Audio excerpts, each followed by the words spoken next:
Siempre se dice que el hombre es el único animal racional y que el resto son irracionales, pero varias eminencias han dicho lo contrario. Uno de ellos es el filósofo del neoplatonismo Porfirio. Ese sabio sostuvo que los animales piensan y que son racionales.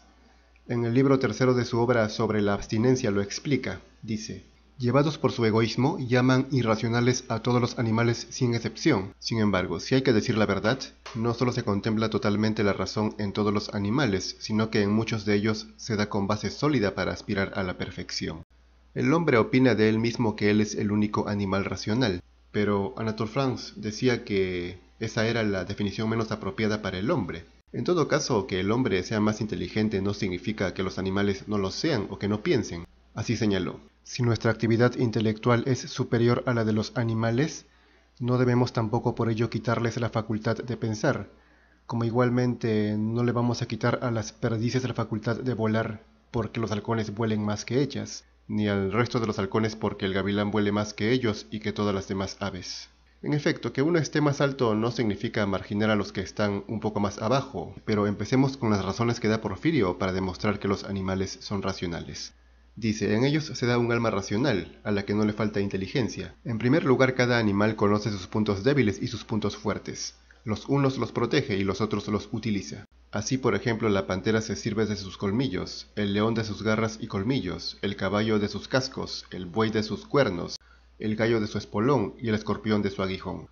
Más adelante continúa diciendo en el libro tercero: y son tan racionales en sus actos que muchas veces, aun sabiendo que se trata de señuelos engañosos, se acercan a ellos por intemperancia o por hambre. Y con frecuencia, si la razón domina su inclinación, se abstienen. Algunos insultan la trampa que les tienden los hombres y se orinan en ella.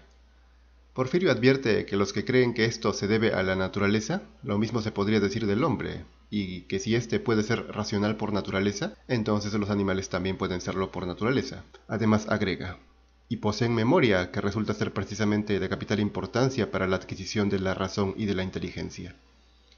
Es innegable que los animales recuerdan no solo imágenes, sino sonidos y olores diversos después de mucho tiempo.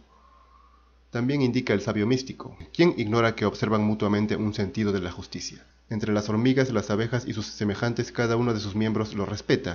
¿Quién no ha oído hablar de la fidelidad para con su pareja de las palomas torcaces, que si son víctimas de un adulterio, matan al adúltero, si lo sorprenden, o de la justicia de las cigüeñas para con sus padres? Esas conductas animales son conocidas para quien ha leído algo sobre zoología o etología, incluso hay muchos documentales en que se muestran.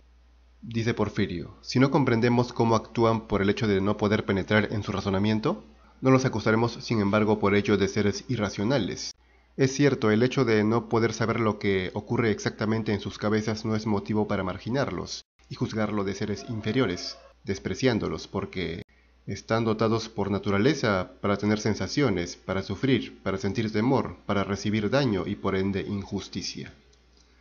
Más adelante dice Porfirio, cito: dicen: pero los actos humanos los realizan torpemente, tampoco pues todos los hombres los hacen bien.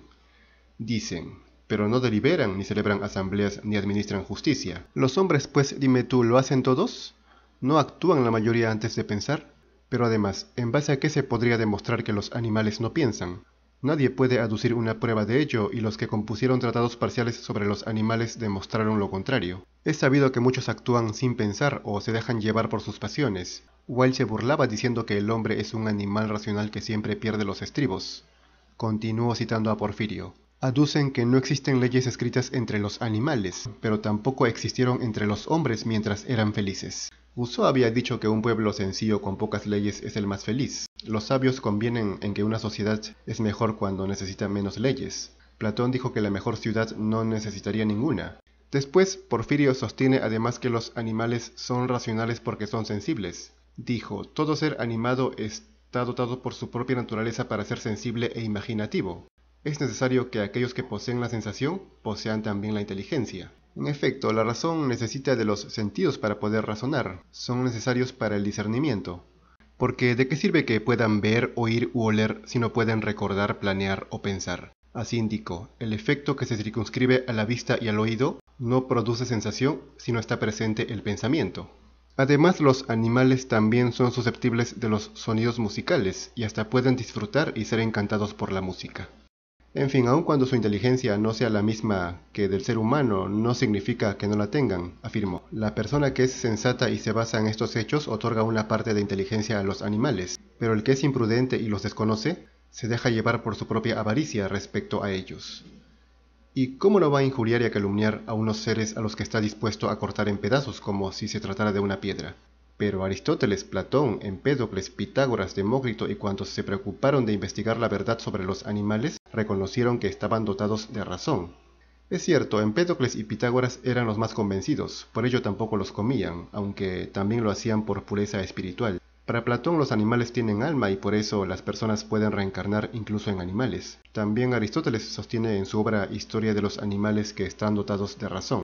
Se sabe que muchos animales superan al hombre en varios aspectos. Por ejemplo, dice, por la potencia de su vista y la agudeza de su oído, pero no por ello es el hombre sordo, ciego ni incapaz.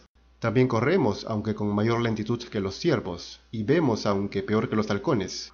La naturaleza no nos privó de potencia y tamaño, aunque nada seamos en este aspecto comparados con un elefante o un camello. Por consiguiente, de igual modo, no digamos que los animales salvajes, si sus pensamientos son más lentos y sus reflexiones más eficientes, no tienen inteligencia ni poseen una razón. Por último, puesto que los animales son racionales, dice Porfirio que también pueden enloquecer o enfermarse mentalmente. Para él, lo que se llama rabia en los perros es un tipo de locura, señaló. Me he encontrado con perros rabiosos e incluso también con caballos. Algunos aseguran que bueyes y zorros enloquecen. El animal posee una razón e inteligencia no deficientes, cuya perturbación y alteración constituye una afección que se llama rabia o locura.